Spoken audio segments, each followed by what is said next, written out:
They're planting a wildflower meadow, so there'll be cornflowers, marigolds, sunflowers, poppies, stock. Probably October we'll cut them down, leave them lying.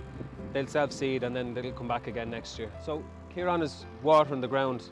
The ground is so dry with the current drought as well to close the joints so that we can seed it then. Otherwise all the seeds are gone down the holes in the ground. So the water, in case people are concerned, is from our own well. So we have our own bowser attached to the back of the tractor, powered by the tractor. As you can see, the soil is very cracked from being so dry. So we just loosen up the soil, then we sow the seeds over it.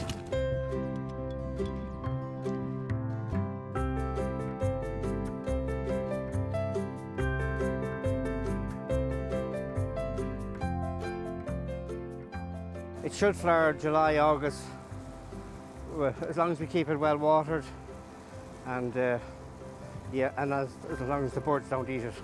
This stuff is planted about roughly 2.5 weeks. It's sown. We buy it small, as a small plant, that sort of size, and then we grow it on. The red ones are Sulfinius, and the red, orangey, yellow ones are Bidens. So they're hanging basket plants.